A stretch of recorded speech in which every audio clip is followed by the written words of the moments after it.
السلام علیکم ورحمۃ اللہ وبرکاتہ۔ الحمد للہ رب العالمین والصلاة والسلام علی رسولہ الکریم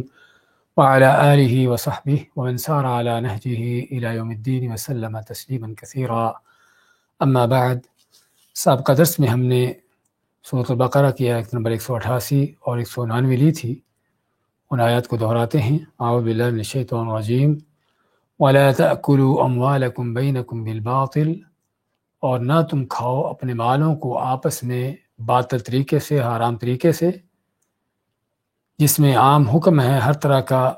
وہ معاملہ کرنے کا کہ جس میں کسی کے ساتھ دھوکہ زیادتی ہو، ظلم زیادتی ہو، یا اللہ تعالیٰ کے احکام کے خلاف لین دین ہو، تو یہ سبھی باطل میں سے آتے ہیں۔ وَتُدْلُوا بِهَا إِلَى الْحُكَّامِ، وَتُدْلُوا، اور تم لے جاتے ہو یا پیش کرتے ہو ان مالوں کو إِلَى الْحُكَّامِ، حکمرانوں کو، حاکموں کو۔ اور حاکم سے مراد چاہے وہ بڑا حکمران ہو کسی ملک کا یا کسی جگہ کا، یا کوئی اس کے یعنی معین کردہ اس کے یعنی اس کی طرف سے افیسر یا قاضی یا جج اس طرح کے لوگ ہوں، کہ تم وہ مال لے جاتے ہو، پیش کرتے ہو حاکموں کو۔ لِتَأْكُلُوا فَرِيقًا مِّنْ أَمْوَالِ النَّاسِ بِالْبَاطِلِ بِالْإِثْمِ، کہ تاکہ تم لوگوں کا مال کا، لِتَأْكُلُوا، تاکہ تم کھا جاؤ، فریقاً ایک حصہ، من اموال الناس، لوگوں کے مال کا، بالاسم، گناہ سے، وانتم تعلمون، اور تم جانتے بھی ہو، یعنی جانتے بوجھتے تم لوگوں کے مال کا کچھ حصہ کھا جاؤ۔ اس کے لیے کیا کرتے ہو؟ تم یہ مال حاکموں کو پیش کرتے ہو، جس کا ہم نے دو معنی کیے تھے، کہ یا تو کسی کی چیز ہے اور اس کے پاس اس کی کوئی حجت دلیل نہیں ہے، اور دوسرا کو اس پر دعویٰ کر دیتا ہے کہ یہ میری ہے، اور حکمران کے پاس جا کر اس سے فیصلہ کروا لیتا ہے کہ یہ چیز اس کی ہے، یا پھر حکمرانوں کو رشوت دے کر اور مال دے کر وہ ان سے غلط فیصلہ اپنے حق میں کروا لیتا ہے۔ یہ سبھی اس میں آتے ہیں۔ تو اس آیت میں عمومی طور پر لوگوں کو اس بات کا حکم دیا گیا کہ وہ لوگوں کے ساتھ معاملات کو، لین دین کو انصاف کی، عدل کی بنیادوں پر کریں، جس میں کوئی ظلم زیادتی نہ ہو، کوئی دھوکہ فراڈ نہ ہو، اور نہ ہی ججوں، قاضیوں کو، حکمرانوں کو جو ہے رشوت دے کر جو ہے ان سے غلط فیصلے کروا کے وہ چیز جو ان کی نہ ہو اپنے حق میں لکھوا دینا۔ اور ہم ذکر کیا تھا اس بات کا کہ قاضی کا حکم جو ہے، حکمران کا یا جج کا حکم جو ہے، وہ کسی حرام چیز کو حلال نہیں کر دیتا۔ جو کسی اور کا حق ہے، اگرچہ قاضی اس کے لیے اس کا فیصلہ بھی کر دے جس کے نہیں ہے، تو تب بھی وہ چیز اس کی نہیں ہو جاتی۔ یسألونک عن الأہلہ، پھر فرمایا کہ تم سے سوال کرتے ہیں عن الأہلہ، اہلہ جمع ہلال کی، اور ہلال کے معنی چاند، جب وہ شروع میں، مہینے کے شروع میں ہوتا ہے، باریک ہوتا ہے، تو اس کو ہلال کا نام دیا جاتا ہے۔ تو چاند کے کم زیادہ ہونے، بڑھنے گھٹنے کے متعلق آپ سے سوال کرتے ہیں۔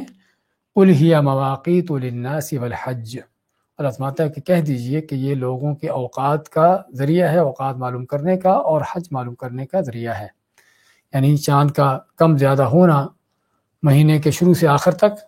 یہ سارا کیا رکھا ہے اللہ تعالیٰ نے؟ ایسا نظام کیوں رکھا ہے؟ کہ تاکہ لوگوں کو ان کے اوقات کا علم ہوتا رہے، پتہ چلتا رہے کہ مہینے کا کون سا دن ہے، کون سی تاریخ ہے۔ اور اس طرح حج کے حوالے سے بھی، تاکہ تم کو پتہ چلے کہ حج کے مہینے کتنے باقی رہ گئے اور کب آنے والے ہیں، اور حج کے مہینے جب شروع ہو جاتے ہیں تو تاکہ تب اس کو بھی تم شمار کر سکو۔ وَلَيْسَ الْبِرُّ بِأَن تَأْتُوا الْبُيُوتَ مِن ظُهُورِهَا، اور نہیں ہے کوئی نیکی کہ تم گھروں کو آؤ، گھروں میں داخل ہو ان کے ان کے پیٹھوں کے پیچھے سے، یعنی کہ گھروں کے دروازوں سے نہیں بلکہ پیچھے سے داخل ہو۔ وَلَكِنَّ الْبِرَّ مَنِ اتَّقَىٰ، لیکن نیکی جو ہے وہ تقوی، پرہیزگاری ہے۔ ہم ذکر کیا تھا اس جملے کے بارے میں کہ اسلام سے پہلے جاہلیت کی جو رسم تھی کہ اگر کوئی احرام باندھ لیتا اور اس کو گھر میں جانا پڑتا کسی کام کے لیے، تو گھر کے دروازے سے داخل نہ ہوتا بلکہ گھر کے اوپر سے دیوار پھلانگ کر پیچھے سے آتا۔ اور اس طرح مدینہ کے انصار کے لوگ، مدینہ کے لوگ جب حج کرنے آتے تو حج کر کے جب واپس آتے تو گھروں کے دروازوں سے داخل ہونے کے بجائے وہ گھروں کے پیچھے سے اوپر سے پھلانگ کر آتے، اور سمجھتے کہ یہ ان کا دین ہے۔ تو ایسا رسم و رواج انہوں نے اپنے دین بنا رکھا تھا، تو اس چیز سے اللہ نے منع کیا اور روکا کہ یہ کوئی نیکی کا کام نہیں ہے کہ تم بلا وجہ اپنے آپ کو مشکل میں ڈالو۔ اور اس سے پتہ چلا کہ دین کے نام سے رسم و رواج، بدعات، نہ تو دین کا حصہ ہے اور نہ کوئی نیکی ہے، بلکہ اس طرح کے کام کرنا گمراہی ہے۔ اسی لیے اللہ فرماتا ہے کہ نیکی کیا ہے؟ وہ تقوی، پرہیزگاری ہے، اللہ کا ڈر خوف ہے جو تقوی ہے، کہ جس ڈر خوف کا تقاضا یہ ہے کہ آدمی وہی چیز کرے کہ جو اللہ تعالیٰ چاہتا ہے، اور حکم کو اسی طرح سے کرے جس طرح اللہ تعالیٰ نے حکم دیا ہے، نہ اپنی منمانی کرے اور نہ اپنی طرف خود ساختہ دین گھڑے بنائے۔ وَأْتُوا الْبُيُوتَ مِنْ أَبْوَابِهَا، اور آؤ گھروں میں، داخل ہو گھروں میں ان کے دروازوں سے، یعنی جو اصل طریقہ ہے اور جس میں اس بات کا بیان ہے کہ اگر کسی کام کو کرنے میں آسان رستہ ملتا ہو تو اصل یہ ہے کہ آدمی آسان رستہ اختیار کرے، بشرطے کہ وہ حرام کا نہ ہو۔ وَاتَّقُوا اللَّهَ لَعَلَّكُمْ تُفْلِحُونَ، اور ڈر جاؤ اللہ تعالیٰ سے تاکہ تم فلاح کامیابی پاؤ، کہ جسے پتہ چلا کہ اللہ کے تقوی اور پرہیزگاری میں ہی فلاح و کامیابی ہے، اور تقوی پرہیزگاری کا تقاضا ہے کہ اللہ کے صحیح سچے دین کو معلوم کیا جائے، اللہ کے حکم کو پتہ اس کا چلایا جائے اور اس کے مطابق عمل کیا جائے اللہ کا ڈر خوف رکھتے ہوئے، تو یہی فلاح و کامیابی کا رستہ ہے۔ اس کے بعد کیا آیت لیتے ہیں؟ اعوذ باللہ من الشیطان الرجیم وقاتلوا فی سبیل اللہ الذین یقاتلونکم ولا تعتدوا ان اللہ لا يحب المعتدین وقاتلوهم حيث ثقفتموهم واقتلوهم حيث ثقفتموهم وأخرجوهم من حيث أخرجوكم والفتنة أشد من القتل ولا تقاتلوهم عند المسجد الحرام حتى يقاتلوكم فيه فإن قاتلوكم فاقتلوهم كذلك جزاء الكافرين فإن انتهوا فإن الله غفور رحيم وقاتلوهم حتى لا تكون فتنة ويكون الدين لله فإن انتهوا فلا عدوان إلا على الظالمين۔ وقاتلوا فی سبیل اللہ، اور قتال کرو، جنگ کرو اللہ کی راہ میں، الذین، ان لوگوں سے، یقاتلونکم، جو تم سے قتال کرتے ہیں، جنگ کرتے ہیں، ولا تعتدوا، اور زیادتی نہ کرو، ان اللہ، بے شک اللہ تعالیٰ، لا يحب المعتدین، نہیں محبت کرتا، نہیں پسند کرتا معتدین، زیادتی کرنے والوں کو۔ وقتلوہم، اور قتل کرو ان کو، حیث ثقفتموہم، حیث، جہاں کی، ثقفتموہم، پاتے ہو تم ان کو، تم جہاں کہیں بھی ان کو پاتے ہو ان کو وہیں قتل کرو۔ وَأَخْرِجُوهُمْ، اور نکالو ان کو، من حیث اخرجوکم، جہاں سے انہوں نے تم کو نکالا۔ وَالْفِتْنَةُ، اور جبکہ فتنہ جو ہے، شرک جو ہے، اشد من القتل،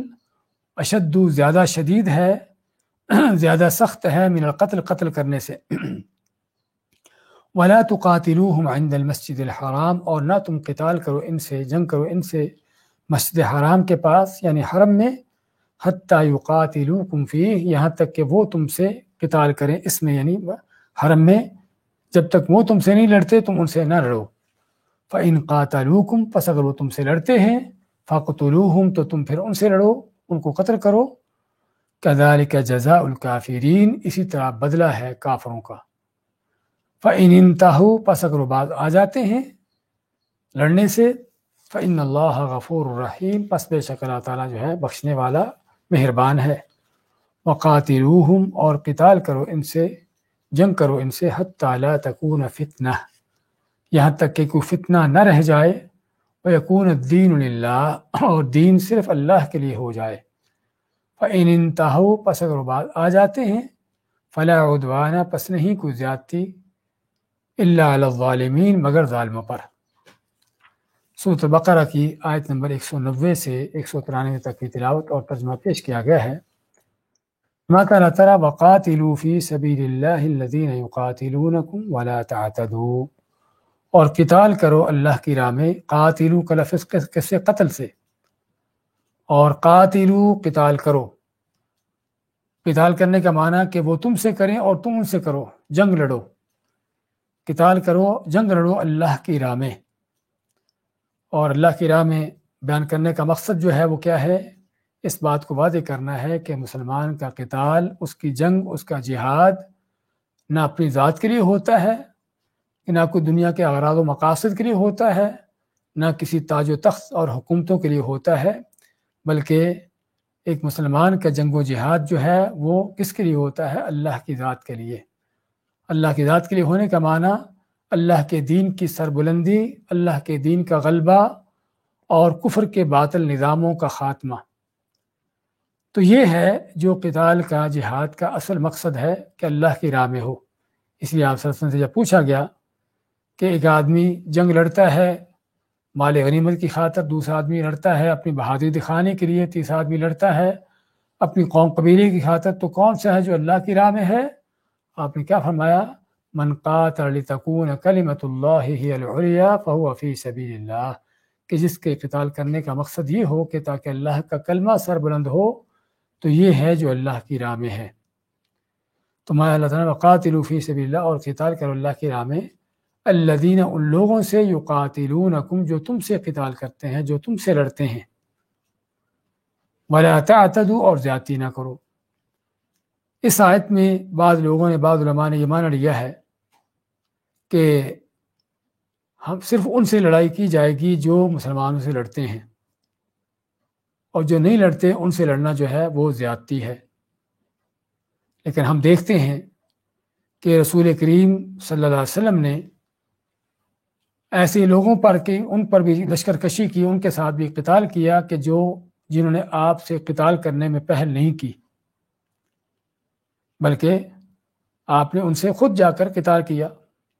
اور قرآن کریم کے اللہ تعالیٰ کے فرمان بھی ہے وقاتلوا المشرکین کافہ، کہ سارے مشرکوں سے قتال کرو۔ قاتلوا الذین یلونکم من الکفار، کہ جو کفار کافر تمہارے آس پاس ہیں ان سے قتال کرو۔ اور تیسری آیت میں قاتلوا الذین لا یؤمنون باللہ ولا بالیوم الآخر، قتال کرو ان سے جو اللہ پر اور آخرت کے دن پر ایمان نہیں رکھتے۔ اور رسول کریم علیہ السلام کا فرمان بھی ہے کہ مجھے حکم دیا گیا ہے کہ ان لوگوں سے قتال کروں کہ جو ان کے میں لوگوں سے قتال کروں جب تک وہ اللہ کو اپنا رب اور مجھے اللہ کا رسول نہیں مانتے، اور جو ہے نماز قائم نہیں کرتے اور زکوٰۃ نہیں دیتے۔ ان احادیث سے اور ان آیات سے کیا پتہ چلا کہ رسول کریم صلی اللہ علیہ وسلم نے، اور اس سے پہلے بلکہ اللہ تعالیٰ کا فرمان بھی ہے، کافروں سے قتال کرنے کا حکم ہے، چاہے وہ کیسا بھی کافر کیوں نہ ہو۔ لیکن یہاں پر جو اللہ نے فرمایا ولا تعتدوا، زیادتی نہ کرو، اس سے مراد کیا ہے پھر؟ اس کا معنی جس طرح کہ ابن عباس رضی اللہ تعالیٰ عنہ اور عمر بن عبدالعزیز رحمۃ اللہ علیہم انہوں نے جو بیان کیا ہے، اس سے مراد جو ہے ایسے لوگوں سے قتل کرنا، ایسے لوگوں کو قتل کرنا جو جنگ لڑنے کے قابل نہ ہوں، بچے ہیں، عورتیں ہیں بعض حالات میں، اور اس طرح بوڑھے لوگ ہیں، اور ایسے لوگ جو کہ جنگ و جدال سے، ان چیزوں سے بالکل کنارہ کشی کر کے الگ تھلگ ہوں۔ تو ایسے لوگوں پر اسلحہ اٹھانا، ان کو قتل کرنا، یہ کیا ہے؟ یہ زیادتی ہے، یہ زیادتی ہے۔ اور اس لیے رسول اکرم صلی اللہ علیہ وسلم جب کسی قافل کا لشکر کو بھیجتے تو لشکر کے امیر کو وصیتیں کرتے، لوگوں کے حوالے سے بھی، جو لشکر والے ہوتے، ان کے ساتھی ہوتے، ان کے حوالے سے بھی نصیحت کرتے، اور نصیحت کرتے دشمن کے حوالے سے بھی کہ دشمن پر جا کے جب حملہ کرو تو اللہ کی راہ میں جہاد کرو، اللہ کا نام لے کر کرو، اللہ کے منکروں سے لڑو، اور جنگ کرو لیکن خیانت نہ کرو، نہ عہد شکنی کرو، اور نہ ہی مسلح کرو۔ یہ مسلح کے معنی ہاتھ پاؤں کاٹنا، ناک منہ کاٹنا وغیرہ، شکل کو بگاڑنا، نہ بچوں کو قتل کرو، نہ درویشوں اور راہبوں کو قتل کرو۔ تو نبی اکرم صلی اللہ علیہ وسلم جو ہیں اس طرح کی تعلیمات دیتے مسلمان قائدین کو۔ تو یہ ہے جو زیادتی کا معنی ہے ولا تعتدوا، اور زیادتی نہ کرو۔ ہاں، اس میں یہ بھی آتا ہے کہ اگر کسی قوم کے ساتھ کوئی عہد معاہدہ ہے تو بغیر اعلان کیے، بغیر بتائے، خود ہی اپنی طرح سے عہد معاہدہ توڑ کر ان کے اوپر لشکر کش کر دینا، ان پر ان کے خلاف جنگ کرنا، یہ بھی زیادتی کی شکل ہے کہ جس سے اللہ نے منع کیا ہے۔ تو یہ ہے کہ اللہ کی راہ میں جنگ کرو ان لوگوں سے جو تم سے جنگ کرتے ہیں، اور اس میں اللہ کی راہ میں جہاد پر ابھارا ایک تو اس انداز سے کہ اللہ کی راہ میں ہے، اور اللہ کی راہ میں ہونے کا معنی کہ تمہارا یہ کام اللہ کی خاطر ہے، اللہ کے دین کے سربلندی کے لیے ہونا چاہیے، اور اس کے لیے اٹھو۔ اور دوسرا ابھارنے کا انداز کیا ہے؟ الذین یقاتلونکم، ان سے قتال کرو جو تم سے قتال کرتے ہیں، یعنی جو تم سے لڑتے ہیں، تم سے لڑنے میں گریز نہیں کرتے، پیچھے نہیں ہٹتے، جب ان کو موقع ملتا ہے تم پر چڑھ دوڑتے ہیں تو پھر تم ان کے خلاف کیوں نہیں لڑتے، ان پر کیوں نہیں ان سے بدلہ لیتے؟ تو یعنی انسانی فطرت کا تقاضا ہے کہ جو آدمی جس پر کوئی ظلم کرتا ہے، آدمی اس ظالم کے خلاف کھڑا ہوتا ہے۔ تو جب یہ تم پر ظلم کرتے ہیں اور تم سے قتال کرتے ہیں تو تم بھی ان کے خلاف کیوں نہیں لڑتے؟ پھر لڑو ان کے خلاف، لیکن زیادتی نہ کرو، نہ عہد توڑو، نہ معاہدہ ختم کرو بغیر بتائے، اور نہ ہی ایسے لوگوں کا قتل کرو کہ جو قتل کرنے کے لائق یا اس کے قابل نہیں ہیں، جنگ لڑنے کے قابل نہیں ہیں۔ وَقْتُلُوهُمْ ان اللہ لا يحب المعتدین، اس سے پہلے کہ ان اللہ بے شک اللہ تعالیٰ لا يحب نہیں محبت کرتا المعتدین، اعتداء کے معنی زیادتی کرنا، کہ اللہ تعالیٰ محبت نہیں کرتا زیادتی کرنے والوں سے، چاہے وہ کافر ہو یا حتیٰ کہ کوئی مسلمان بھی زیادتی کرتا ہے، ناحق طور پر کسی پر ہتھیار اٹھاتا ہے، کسی پر ظلم کرتا ہے، اللہ تعالیٰ کسی مسلمان سے بھی اس زیادتی کو پسند نہیں کرتا۔ اور جس میں اس بات کا بیان ہے کہ اللہ کا دین بے لاگ ہے، اس میں کسی کی روح رعایت نہیں ہے، جو چیز غلط ہے وہ غلط ہے، کرنے والا کافر ہو یا مومن ہو۔ زیادتی ظلم غلط ہے، حرام ہے، ناجائز ہے۔ اگر وہ کافر کے لیے ناجائز ہے تو مسلمان کے لیے بھی اسی طرح سے ناجائز اور حرام ہے۔ اور یہ ہے دین اسلام کی وہ خصوصیت جو باقی دینوں میں نہیں پائی جاتی۔ باقی دینوں میں کیا ہے کہ اپنے لوگوں کی چوری نہ کرو، ان پر ظلم نہ کرو، ان کا مال نہ کھاؤ، لیکن دوسروں کا مال کھا جاؤ، ان کی چوری کر لو تو کوئی مشکل نہیں۔ لیکن دین اسلام عدل کا دین ہے، انصاف کا اور اعتدال کا دین ہے، کہ جس میں احکامات مسلمان کافر سبھی کے لیے ایک جیسے ہیں۔ جو چیز غلط ہے وہ مسلمان کے لیے بھی غلط ہے، کافر کے لیے بھی غلط ہے۔ جس چیز سے روکا اللہ نے، اس سے رکنے کا حکم مسلمان کو بھی ہے اور کافر کو بھی اس سے روکا جائے۔ تو ان اللہ لا يحب المعتدین، اللہ تعالیٰ نہیں محبت کرتا زیادتی کرنے والوں سے، جس میں یہ بھی پتہ چلا کہ محبت کرنا اللہ کی صفت ہے، اور اس طرح سے صفت ہے جس طرح اللہ کے ذات کے لائق ہے اور حقیقی ہے، نہ کوئی مجازی چیزیں ہیں۔ اور واقعی اللہ تعالیٰ اپنے بندوں سے محبت بھی کرتا ہے، یحب المتقین، یحب المحسنین، یحب التوابین، اس طرح کے جو مختلف قرآن کریم کے الفاظ ہیں، اللہ کن کن سے محبت کرتا ہے، اور کچھ وہ ہیں کہ جن سے اللہ محبت نہیں کرتا۔ اور اللہ کا کسی سے محبت نہ کرنا کس بات کی دلیل ہے؟ ہاں، اس بات کی دلیل ہے کہ اگر اللہ کی محبت نہیں کہ اس آدمی کے لیے کوئی اللہ کی رحمت نہیں، اللہ کی کوئی بخشش مغفرت نہیں، اور پھر ایسے شخص کا انجام بھی بڑا بدتر ہو سکتا ہے۔ تو اس لیے اس طرح کے الفاظ اگرچہ پڑھنے کو دیکھنے کو تھوڑے آسان نظر آتے ہوں، لیکن حقیقت میں بڑے ہی سنگین اور بڑے گہرے الفاظ ہیں، کہ جو بہت گہرے معنی رکھتے ہیں کہ اللہ تعالیٰ کے کسی بندے سے محبت نہ کرنا، اس کے کیا تقاضے ہیں، اس کے کیا نتائج ہیں۔ وَقْتُلُوهُمْ حَيْثُ ثَقِفْتُمُوهُمْ،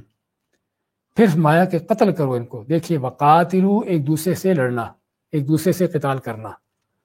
یہاں پر وقتلو قتل کرو، اب ایک طرف سے قتل کرنے کا ان کے سلسلہ ہے، اس کا حکم ہے کہ تم قتل کرو ان کافروں کو، وقتلوہم قتل کرو ان کافروں کو، حیث ثقفتموہم جہاں کہیں تم ان کو پاتے ہو، وَأَخْرِجُوهُم مِّنْ حَيْثُ أَخْرَجُوكُمْ اور نکالو ان کو جہاں سے تم کو انہوں نے نکالا ہے۔ ان آیتوں کی مناسبت جو ہم سابقہ آیتوں اور آیت پڑھ رہے ہیں، ان آیتوں کی مناسبت کیا ہے سابقہ آیتوں کے ساتھ؟ اللہ تعالیٰ نے سابقہ آیتوں میں جب ذکر کیا حج کا، مواقیت للناس والحج، تو مشرکوں نے جب کہ اسلام کا جب تک مکہ پر یعنی کہ غلبہ نہیں ہوتا، اس وقت تک مشرکوں نے مسلمانوں کو مکہ سے روکے رکھا، حتیٰ کہ رسول کریم صلی اللہ علیہ وسلم جب 6 ہجری کو عمرہ کرنے کے لیے آتے ہیں تو آپ کو مکہ میں داخل ہونے سے روکا جاتا ہے، اور پھر وہ صلح حدیبیہ کے نما واقعہ پیش آتا ہے۔ اور بلکہ اس سے پہلے ان کافروں نے، ظالموں نے مسلمانوں کو مکہ سے نکالا۔ تو یعنی اس طرح کی ان کی ظلم زیادتیاں تھیں، تو اللہ نے جب حج کا ذکر کیا تو ساتھ ہی ان کافروں سے، ان ظالموں سے ان کے ظلم کا بدلہ لینے کا حکم دیا، کہ جو تم سے قتال کر رہے ہیں، جو تم کو قتل کر رہے ہیں، جو تم کو مار رہے ہیں، تم کو گھروں سے نکالتے ہیں، تو تم بھی اٹھو ان ظالموں کو قتل کرو، ان سے بدلہ لو، ان کو نکالو۔ تو اسی مایا وقتلوہم قتل کرو ان کو، حیث ثقفتموہم جہاں کہیں بھی تم ان کو پاتے ہو، جس میں عام حکم ہے سبھی کافروں سے جنگ کرنے کا، ان سے قتال کرنے کا۔ اور یہ ہے کب؟ جب کہ کافروں کے ساتھ جو کیے ہوئے معاہدات تھے ان کو ختم کرنے کا اعلان کیا گیا، کہ جس کا ذکر جو ہے سورۃ توبہ کے شروع کی آیات میں اللہ نے ذکر کیا ہے، براءۃ من اللہ ورسولہ الی الذین عاہدتم من المشرکین فسیحوا فی الارض اربعۃ اشہر۔ تو اللہ تعالیٰ نے اعلان کیا کہ اعلان کر کے کہہ دو، اعلان ہے اللہ کی طرف سے کس چیز کا؟ برات کا، مشرکوں سے، کافروں سے، اور ان کو حکم دے دو، ان کو بتا دو کہ 4 مہینے تمہارے لیے ہیں، تم زمین میں گھوم پھر لو، اور اس کے بعد تمہاری ذلت رسوائی ہے، یعنی یا تو اسلام قبول کرو، اور اسلام قبول نہیں کرتے تو پھر تمہاری ذلت رسوائی ہوگی۔ تو کہنے کا مقصد، تو یہاں پر اس طرح کے لوگوں کو جن کے معاہدات ختم کیے گئے تھے یا ختم کرنے کا اعلان کیا گیا تھا یا ختم ہو گئے تھے، ان کے بارے میں حکم آتا ہے وَقْتُلُوهُمْ، قتل کرو ان کو، حَيْثُ ثَقِفْتُمُوهُمْ، جہاں کہیں بھی تم ان کو پاتے ہو۔ اور جہاں کہیں پانے کا معنی کہ جس طرح انہوں نے تم پر ظلم کیے ہیں بغیر کسی رو رعایت کے، حتیٰ کہ بیت اللہ میں، حرم میں، اللہ کے گھر میں، وہاں کے رہنے والوں کو وہاں سے نکالا، اور جس طریقے سے تم پر ظلم زیادتیاں کی ہیں تم بھی اسی طریقے سے اس کا بدلہ لو۔ اسے ماں اخرجوہم، نکالو ان کو، من حیث اخرجوکم، جہاں سے تم کو انہوں نے نکالا، مکہ سے تم کو انہوں نے نکالا، اور نکالتے ہوئے کسی چیز کی رو رعایت نہیں کی، نہیں دیکھا کہ اللہ کا حرم ہے اور اس حرم میں کسی پر ظلم زیادتی نہیں کرنا چاہیے، انسان تو انسان، بلکہ حتیٰ کہ جانور بھی، حتیٰ کہ پودا بھی، اس کو بھی بلا وجہ کاٹنا ضرور اس کی اجازت نہیں ہے۔ تو چاہیے کہ انسانوں پر ظلم کیا جائے، اور چاہیے کہ اللہ کے نیک بندوں پر ظلم کیا جائے، تو انہوں نے نہ تو کسی حرم کا پاس کیا اور نہ ہی کسی رشتے ناطے کا پاس کیا، کیونکہ تمہارے عزیز و اقارب ہی تھے جو تم کو نکالنے والے تھے، نہ کسی عہد کا پاس کیا۔ تو اس لیے فرماتا اللہ تعالیٰ وَأَخْرِجُوهُم مِّنْ حَيْثُ أَخْرَجُوكُم، اور جہاں سے انہوں نے تم کو نکالا ہے تم بھی ان کو وہاں سے نکالو، جس میں اس بات کا بیان ہے کہ ظالم کے ساتھ اس طرح سے کیا جا سکتا ہے جس طرح اس نے ظلم کیا ہو، یعنی اس سے پورا بدلہ لیا جا سکتا ہے۔ اگر قتل ہے تو اس کو قتل کیا جا سکتا ہے، اگر اس نے اور کوئی زیادتی ظلم کیا ہے تو اس کے ساتھ اسی طرح کا کیا جائے گا جس سے اس سے انتقام اور بدلہ لیا جا سکے۔ اور یہ وہ چیز ہے کہ جس کا اللہ نے بندے کو، انسان کو شرعی حق دیا ہے، چاہے وہ کافر مشرکوں کے درمیان ہو معاملہ، یا حتیٰ کہ مسلمانوں کے درمیان بھی ہو۔ ایک مسلمان دوسرے مسلمان پر کوئی زیادتی کرتا ہے، مالی طور پر نقصان کرتا ہے، تو دوسرے مسلمان کا پورا حق ہے کہ اس پر یعنی کہ دعویٰ کرے اور اپنا حق پورا اس سے لے۔ جانی طور پر اس پر کوئی ظلم زیادتی کرتا ہے، تکلیف پہنچاتا ہے، تو جس کو تکلیف پہنچائی گئی ہے اس کو اللہ نے پورا حق دیا ہے کہ وہ یعنی کہ عدالت میں جا کر اپنے حق کا مطالبہ کرے اور اپنا حق لے۔ تو اس چیز کا پورا اختیار اور حق دیا ہے، اگرچہ اس میں درگزر کرنے، معافی کرنے کی ترغیب دلائی ہے، اس طرح کہ آگے آیت کے آخر میں آ رہا ہے وَأَخْرِجُوهُمْ، نکالو ان کو، من حیث أَخْرَجُوكُمْ، جہاں سے تم کو انہوں نے نکالا، وَالْفِتْنَةُ أَشَدُّ مِنَ الْقَتْلِ، اور فتنہ جو ہے وہ زیادہ شدید، زیادہ سخت ہے، زیادہ سنگین ہے قتل سے۔ فتنے سے مراد کیا ہے؟ فتنے کا لفظ جو ہے قرآن کریم میں مختلف معنی میں استعمال ہوا ہے، عام طور پر لفظی طور پر، بلکہ فتنے کا لفظ جو ہے فَاتَنَ الذَّهَبَ عَلَى النَّارِ، کہ سونے کو آگ پر جو ہے وہ یعنی کہ اس کو فتنہ دیا گیا، یعنی اس کو آزمایا گیا۔ آزمانے کا معنی پگھلانے کے بعد جو خالص سونا اس کو الگ کر دیا گیا، اور جو اس کے اندر کھوٹ ووٹ ہے اس کو الگ کر دیا گیا۔ اس کو کہتے ہیں فَاتَنَ الذَّهَب، کہ سونے کو آزمایا یعنی اس کو خالص کر لیا گیا۔ اس کا معنی کیا ہوا کہ فتنے کا معنی کس چیز کو آزمانا ہے، جو اصل اس کا معنی ہے لفظی طور پر، لیکن یہ پھر لفظ جو ہے آزمانے کے لیے بھی استعمال ہوا ہے، آزمائش کے طور پر بھی، اور زیادہ تر اس کا استعمال یہی ہے۔ اور فتنے کا لفظ جو ہے وہ کفر و شرک کے لیے بھی استعمال ہوا ہے، جس طرح کہ یہاں پر ہے کہ کفر و شرک جو ہے فتنہ ہے۔ اور اسی طرح سورۃ انفال میں اللہ نے بلکہ واضح طور پر اس کا ذکر کیا ہے کہ کافر سے جنگ کرو حتی لا تکون فتنہ، کہ یہاں تک کہ فتنہ نہ رہے۔ یہاں پر بلکہ اگلی آیت میں بھی یہاں پر اس بات کا ذکر ہوا ہے۔ تو فتنے سے مراد یعنی کفر و شرک، اور لیکن یہاں پر جو فتنے کا پہلا لفظ ہے اس میں کفر و شرک بھی آتا ہے اور عام ظلم زیادتی بھی آتا ہے۔ جو مسلمانوں پر ظلم زیادتی کی گئی ہے وہ سبھی اس میں آتی ہیں، ان کو ان کے دین سے روکنا، اور کفر کی طرف لانا، شرک کی طرف لگانے کی کوشش کرنا، یہ سارے اس فتنے کے اندر آتے ہیں کہ جس میں بندے کو تنگ کر کے اس کو مصیبتوں میں ڈال کر جو ہے اس کو دین حق سے پھیرا جاتا ہے۔ والفتنہ تو اشد من القتل، اور فتنہ جو ہے وہ قتل سے زیادہ سنگین اور زیادہ شدید ہے۔ یعنی کوئی شک نہیں کہ کسی کی جان ختم کر دینا، اس کا خون بہا دینا، اس کو قتل کر دینا اللہ کے ہاں بہت بڑا جرم ہے، ایک سنگین جرائم میں سے ہے، بشرطے کہ وہ قتل جو ہے وہ یعنی حق ہو، یعنی کہ ناحق نہ ہو، یعنی کہ قتل ناحق ہو، قتل ناحق ہو یعنی کہ جہاں پر کسی کو ناحق طور پر قتل کیا جاتا ہو، کوئی شک نہیں کہ قتل کرنا بہت بڑا سنگین ہے۔ ہاں جہاں پر قتل کرنے کی اجازت ہے تو وہ اور چیز ہے، لیکن فتنہ جو ہے وہ قتل سے زیادہ شدید ہے۔ فتنہ سے مراد کسی کا کفر اختیار کرنا، شرک پر چلنا، اور دوسروں کو بھی اسی کفر و شرک کی دعوت دینا اور کفر و شرک پر لگانے کی کوشش کرنا،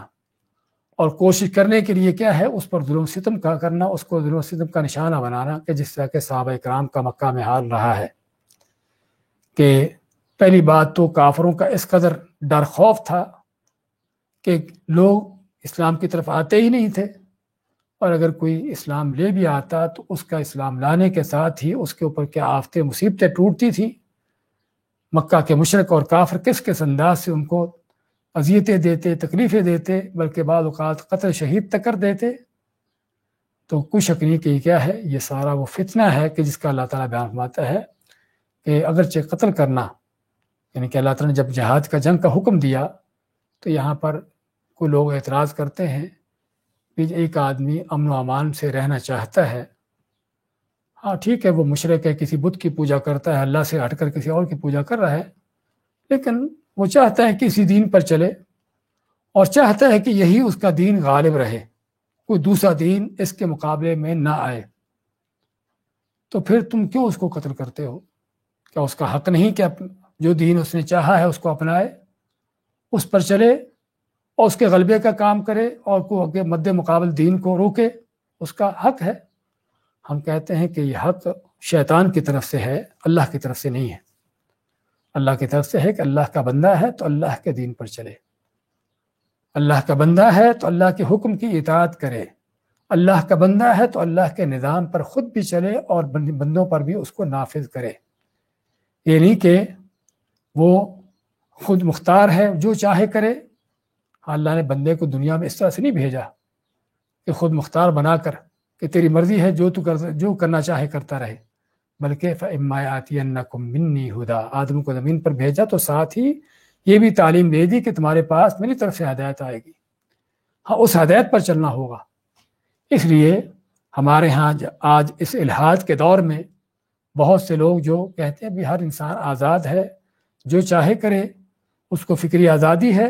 ایسی باتیں نہیں ہیں۔ انسان اگر اللہ کا بندہ ہے، اللہ اس کا مالک ہے، اس کا خالق ہے، اس کا رب ہے،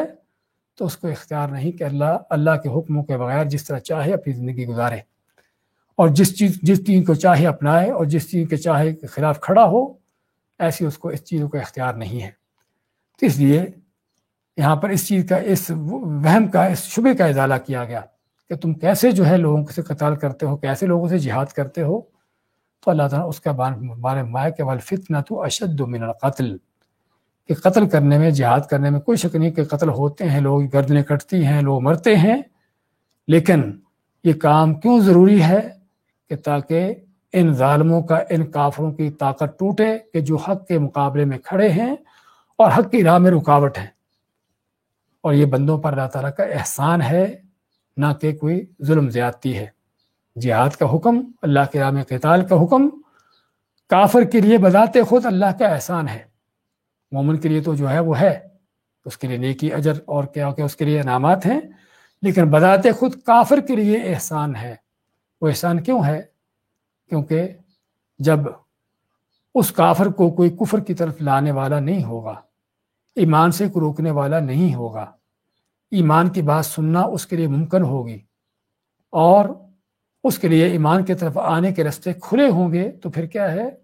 کہ ممکن ہے کہ وہ ہدایت پالے، ایمان پالے، ہدایت پا کر ہمیشہ ہمیشہ کی اپنی آخرت کو بچا لے۔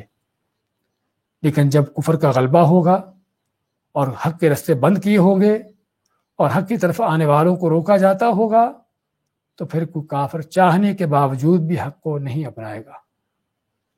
اور کسی کو اگر شک ہے تو دیکھ لے تاریخ کو اٹھا کر، اللہ کے نبی صلی اللہ علیہ وسلم نے جنگ و جہاد کیے ہیں، لیکن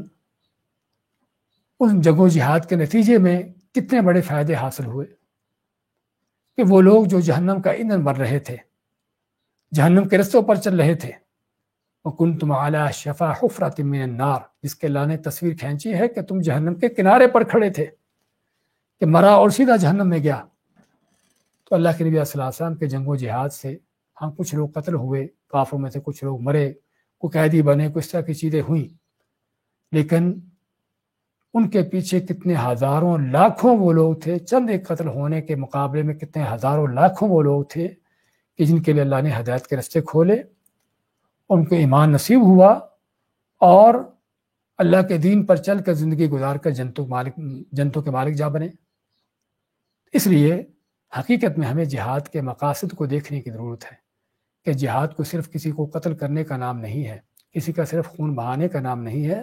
بلکہ وہ دین کا عظیم فریضہ ہے، بلکہ دین کا عظیم وہ عمل ہے کہ جس کے پیچھے پوری انسانیت کی خیر و بھلائی ہے، خیر و فلاح ہے، مسلمان کے لیے بھی اور کافر کے لیے بھی، کہ جب کافر کو کوئی روکنے والا نہ ہو اسلام سے، ایمان سے، تاکہ اس کے رستہ کھلا ہو، اور اس کے بعد جو ہے اگر کوئی ہدایت پانا چاہتا ہے تو پا لے، اور نہیں پانا چاہتا تو تب بھی اس کی اپنی بدبختی کہ یہ نہ کوئی کہے کہ مجھے ہدایت کی طرف کسی نے آنے نہیں دیا۔ تو یہ ہے عظیم ترین جہاد کا مقصد۔ اس لیے مایا والا نے کہ ٹھیک ہے قتل کرنے میں، جہاد کرنے میں قتل ہوتے ہیں لوگ، لیکن جو اللہ کے دین سے روکنے کا فتنہ ہے، کفر و شرک کا جو فتنہ ہے، حق کی راہوں سے رکاوٹیں بننے کا جو فتنہ ہے، وہ ایسے کہیں بڑھ کر ہے۔ اور پھر جب جہاد کی اجازت دی تو اس کے ساتھ پابندیاں بھی لگا دی، وَلَا تُقَاتِلُوهُمْ عِنْدَ الْمَسْجِدِ الْحَرَامِ، اور نہ تم ان سے قتال کرو، نہ تم ان سے جنگ کرو مسجد حرام کے پاس۔ مسجد حرام سے مراد کیا ہے؟ اس کے پاس۔ اگر ہم اس کے پاس کا معنی ظاہر لیتے ہیں تو اس کے مراد یعنی مسجد الحرام جو بیت اللہ کے آس پاس مسجد ہے، اس کے آس پاس کا علاقہ جو حرم کا علاقہ ہے وہ اس کے پاس ہے۔ اور اگر اندر مسجد الحرام سے مراد لیتے ہیں کہ مسجد الحرام کا علاقہ یعنی پورا حرم کا علاقہ،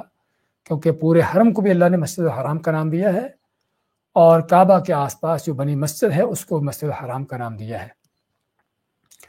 تمہارا ولا تقاتلہم عند المسجد الحرام کے مسجد الحرام کے آس پاس یعنی حرم کے علاقے میں ان سے قتال نہ کرو، جنگ نہ کرو، حتی یقاتلوکم فیہ، یہاں تک کہ وہ تم سے قتال کریں اس میں یعنی اس حرم میں۔ فَإِن قَاتَلُوكُمْ فَاقْتُلُوهُمْ، اگر وہ تم سے قتال کرتے ہیں تو تم بھی ان سے قتال کرو۔ بات کر رہے تھے کہ جب اللہ نے جہاد کی اجازت دی کافروں کے خلاف، پہلی بات تو زیادتی کرنے سے منع کیا، ایسے لوگوں کو قتل کرنے سے منع کیا کہ جو جنگ کرنے کے قابل نہ ہوں، اور پھر یہ بھی کہ جہاد کا مقصد بھی بیان کر دیا کہ اس کا مقصد جو ہے وہ لوگوں پر احسان ہے، نیکی ہے، لوگوں کی خیر و بھلائی ہے، ان کو ایمان کے رستوں کو دکھانا، اس پر چلانا ہے، نہ کہ اس میں کوئی ظلم زیادتی ہے۔ اور پھر مزید بھی اور بھی پابندی لگا دی کہ بعض کچھ جگہ ایسی ہیں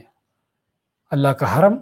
بیت اللہ کہ جہاں پر قتل و قتال کرنے کی اجازت نہیں ہے۔ اللہ نے جب سے آسمان و زمین کو پیدا کیا ہے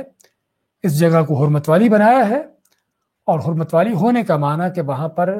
کہ کوئی انسان کسی دوسرے انسان پر کوئی ظلم زیادتی کرنا، اس کا خون بہانا، اس کی اجازت نہیں ہے۔ حتیٰ کہ جاہلیت میں اسلام سے پہلے بھی وہ اپنے باپ کے قاتل کو بھی دیکھتا حرم میں تو تب بھی اس پر ہاتھ نہ اٹھاتا۔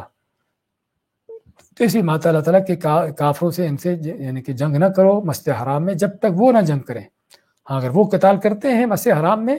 تو تم بھی پھر ان کے خلاف لڑو اور ان کے قتال کا بدلہ دو، لیکن اگر وہ جنگ نہیں کرتے تو پہل کرنا مسجد حرام میں اس کی اجازت نہیں۔ مسجد حرام سے مراد حرم کے علاقے میں کافروں سے پہل کرنا، جنگ کرنے کی اس میں اجازت نہیں ہے۔ اور صرف اللہ تعالیٰ نے آپ صلی اللہ علیہ وسلم کو اجازت دی تھی جب آپ نے مکہ فتح کیا ہے، اور وہ بھی ایک گھڑی کے لیے، کچھ وقت کے لیے۔ اور آپ مانتے ہیں کہ اس سے پہلے بھی بیت اللہ کی حرم کی حرمت تھی، اور اس کے بعد بھی قیامت تک اس کی حرمت جاری ساری باقی ہے۔ اور آپ صلی اللہ علیہ وسلم کو جو اللہ نے اجازت دی تھی وہ گھڑی کے لیے دی تھی، تو کوئی یہ نہ کہے کہ آپ نے اگر قتال کیا تو میں بھی کر سکتا ہوں۔ آپ مانتے ہیں آپ میں کہ اس کو یہ کہو کہ اللہ نے اپنے نبی کو اجازت دی، تم کو نہیں دی۔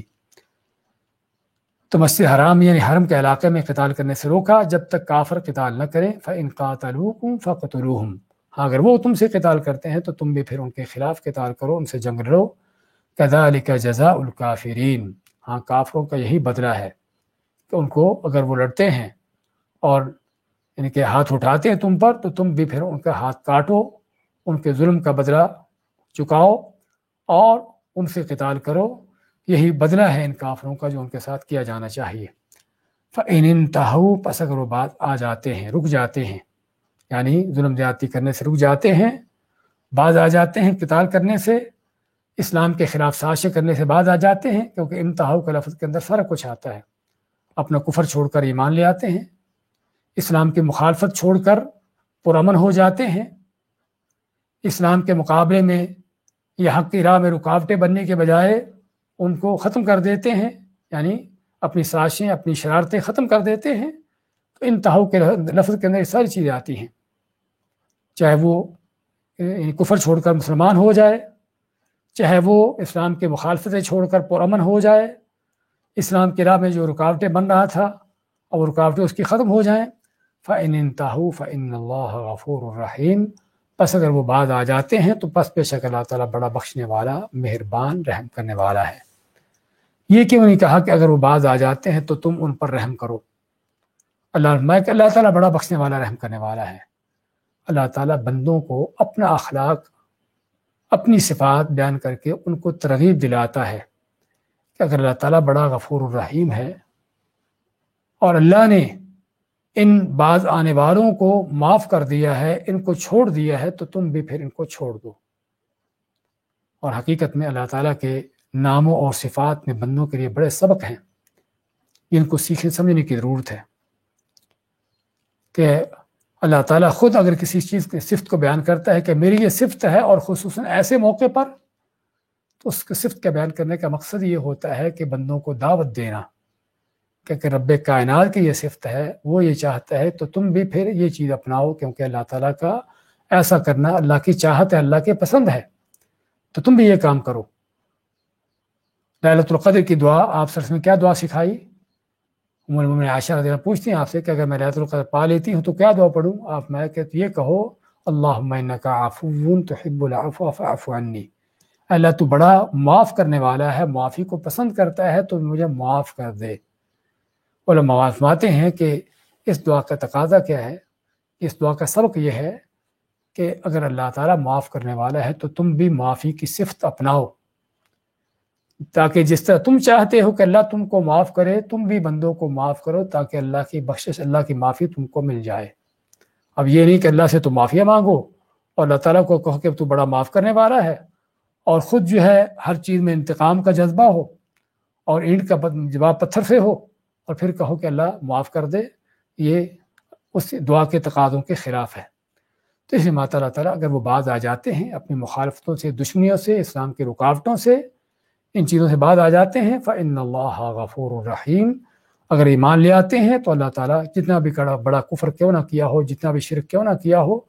اور جتنا بھی حق والوں کو کیوں نہ ظلم زیادتی ان پر کی ہو، کسی بھی موڑ پر، کسی بھی وقت میں بندہ توبہ طائب ہو جائے، بخشش مغفرت مانگ کر اللہ کی طرف لوٹ آئے، اللہ اس کی توبہ قبول کرنے والا ہے۔ اور دیکھیے اسلام کے اندر بھی، اسلام سے پہلے کی تاریخیں بھی، ہم